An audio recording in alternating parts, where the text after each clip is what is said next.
It is the 11th of the 11th month of 1440. And I thought that I would share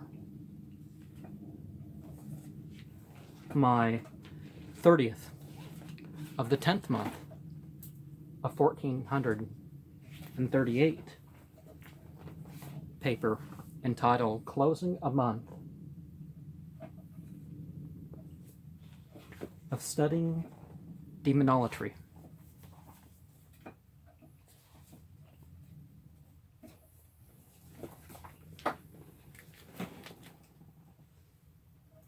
This month, I've read 6 books from Martinet Press in order to learn more about devil worshippers or demonolaters. The Devil's Quran, Codex Aristarchus by A.A. Morgan,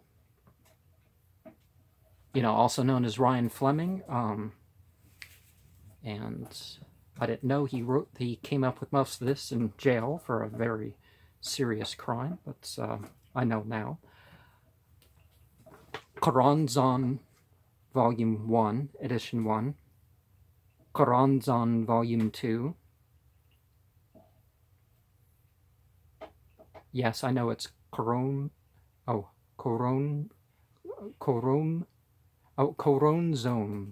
Okay. Volume 2. You have the Crowley use Coronzon, and Coron Zone was Casaubon, and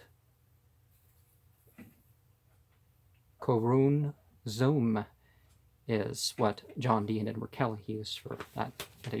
Anyways, The Black Path by Tariqa Azzadini of the Algiers, and The Sinister Tradition by the Order of the Nine Angles are each volumes that some would find more authentic and valuable in their teaching and use than any or everything from one of these booksellers that drives up the prices by having limited edition grimoires that may not even be fully as method manuals, or by presenting them as amulets consecrated by powerful spiritual masters.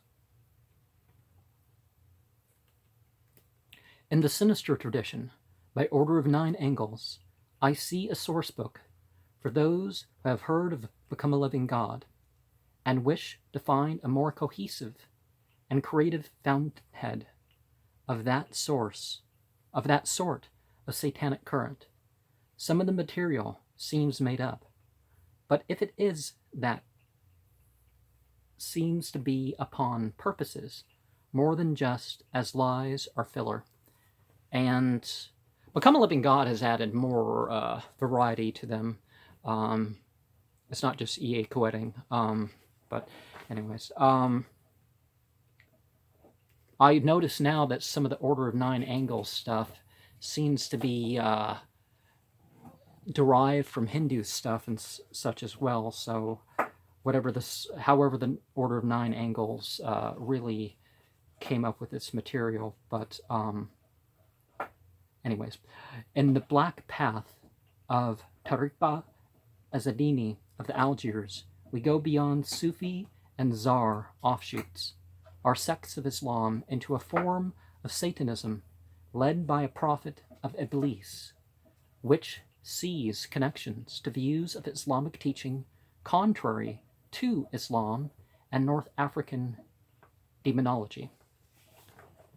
Is, of course, a major factor in that book. That's why in one of the 3 programs that I did specifically about that book, I came up with appendixes to help explain some of what was going on and some of what's not mentioned, but it's part of the, French Algiers region. Yes, there's disputes about the borders and that sort of thing. That's not my point. Quranzon 1 and 2 have much the same merit in anything from representative fiction to dark eroticism, to rituals and symbolism, to instructions on alternative spirituality from the experiences of real people. Was not as fully interested in all the material therein, are as universally pleased, but all of it is worth analysis. In some ways, I value Volume 1, Edition 1 more, but overall I favor the second at the moment. Codex Aristarchus by A. Moraine seems to authentically delve into a vampirism and misanthropy that transcends more than just fantasy and fetishism. Although he was convicted of raping and torturing someone. His girlfriend reached in and slapped the guy. She was given probation. Really? Help with the rape and, but she didn't do any of the actual rape, so they kind of... But he got a very light sentence on this. He got more for his statutory rape charge he got pulled in on. But they caught him for, I understand why people call for the death penalty for individuals like that. But anyways, it gave him some ideas. It harkens, while there's a darkness, obviously he would have been in touch to whether or not he was trying to, in court with the first charges, Ryan Fleming basically made the argument that he was just trying to fit in with some people. And it was like, you're trying to fit in with people by raping and torturing someone. I am sorry. These and this group didn't have these people didn't really do anything for him as a result of that. So, but anyways, so he came up with some of these ideas from his prison. So, it harkens to the transcending morality many of us have heard about through Friedrich Nietzsche, but more on the predatory or stereotypical evil side. Like that one episode of Criminal Minds, the guy's obsessed with Nietzsche and he pretty much figures out how to get away with murder, but he gets a little too smug about it. So he doesn't get away with it. The Devil's Quran by Martinet Press has the feel of a real satanic scripture, with certain effects, even in silent reading of this translation. Whether or not you choose to follow or believe it, it speaks of a sort of spirituality that does exist, and lays forth what may very well serve by itself as a guide for a Satanist to live a life by. In terms of concentrated evocativeness and teaching possibility, the Devil's Quran is the most dense and the best value of a text. The Black Path, the sinister tradition, Codex Aristarchus, Quranzon 2 and Quranzon 1, is the continuing order of use and value to me. I will say more about some of them in the future outside of this completed or planned paper about my responses to them. And so I plan to say a lot about a lot of books. Some people will be like, well, why don't you read them? It's like, well, they're not my books. I don't have the rights over them. But I am responding. I am trying to live a life in touch with the spiritual principles and trying to figure out how to respond to and perhaps experience in a different way the various categories of spirituality. And in doing this, it becomes fair use. Very minor quotes may be contained in some matters, but to know what the texts really say outside my summary, commentary, experiential response, appendixes, that sort of thing, you may have to buy some of these texts. There are old texts that I will share, but I don't have anything from the witchcraft category to look at that is old enough to say much about. I do have a lot more volumes, I think, than some would realize that will, get shared in a scholastic manner. And what I mean by scholastic philosophy, I mean, here's the text, glosses and summaries, That's basically something, quotes.